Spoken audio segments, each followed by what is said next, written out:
Le grand hall de l'hôtel de ville de Lille accueille en ce moment et jusqu'au 31 juillet les œuvres du pastelliste Jacques Wézoli-Wattier.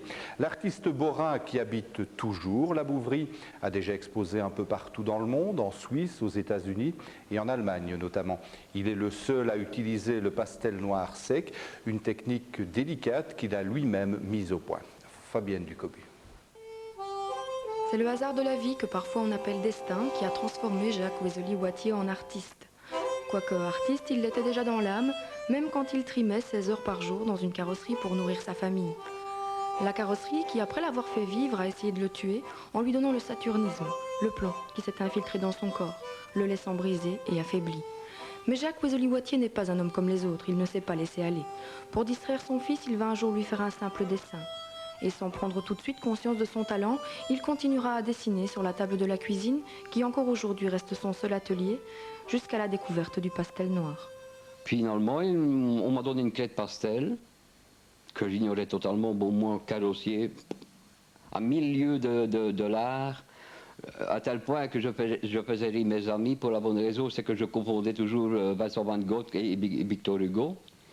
Quand on travaille 16 heures par jour dans une carrosserie, on n'est pas forcément littéraire. Et puis quand on vient d'une famille pauvre comme la mienne, issue d'une famille d'ouvriers, mineurs, c'est pas évident, quoi. C'est pas que je n'aimais pas l'école, mais nous n'en avions pas les moyens. Et alors, cette clé de pastel, je l'ai laissée tomber. Et puis, je me suis rendu compte qu'avec des coton-tiges, en l'écrasant, en la réduisant en poudre, j'ai pu faire je traçais mes dessins, et là où il fallait mettre du noir, je mettais le noir, et là où il fallait laisser le blanc, ça a pris des années évidemment.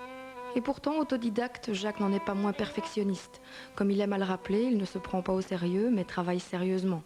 Sa technique particulière, l'ombre et la lumière, qui jouent à cache-cache dans ses œuvres, le blanc sublime le noir et le noir révèle le blanc, rien n'est improvisé. C'est une recherche, c'est évident, c'est pas venu comme ça en claquant des doigts, et c'est pas sur 2 secondes de temps. Il m'est arrivé de travailler avec des torches, avec des bougies à côté de moi, pour voir les reflets.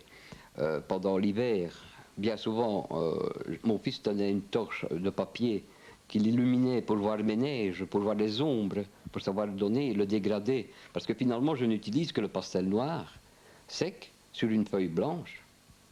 Il n'y a pas de blanc, il n'y a pas de pastel blanc. C'est le noir, uniquement le noir, là où je mets, bien sûr, parce que plus on noircit, évidemment, plus le blanc rejaillit, c'est tout à fait normal.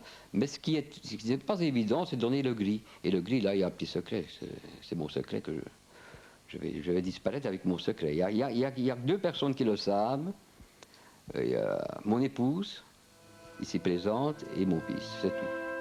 Si tout ce travail a finalement porté ses fruits, ses œuvres ont séduit le public dans le monde entier, l'artiste n'a jamais oublié le carrossier.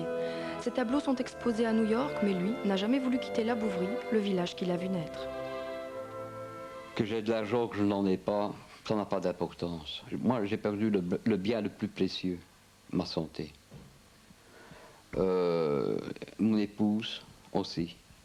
Dieu merci, mon fils a une très bonne santé. Mais non, jouer parce que c'est ma nature d'être comme ça. Je ne peux pas oublier mon passé. Et puis j'ai le devoir de ne pas oublier mon passé. Moi j'ai vu ma mère, j'ai vu mon père pleurer parce qu'il n'y avait plus d'argent chez eux. Et je reviens à ce que vous m'aviez dit tantôt.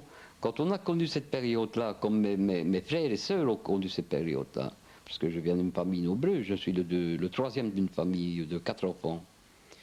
Ma sœur aînée, a commencé à travailler à 13 ans. Moi j'ai commencé à 13 ans aussi, ce métier de carrossier.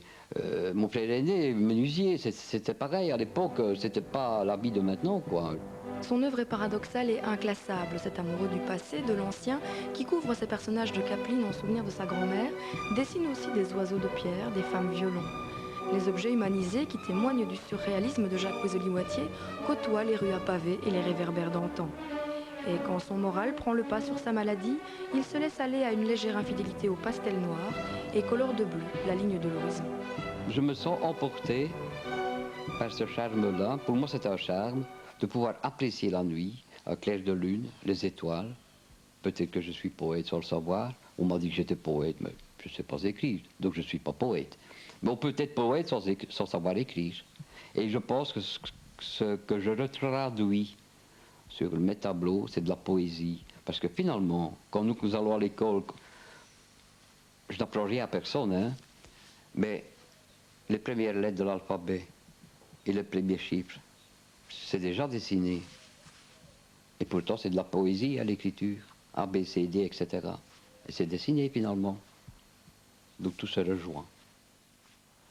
Et dans le grand hall de l'hôtel lillois, à côté des pastels de Jacques Wesley-Wattier, on peut aussi apprécier les photographies de Nicole Van Esland, notre collègue du journal La Province, et de son mari Michel Denève.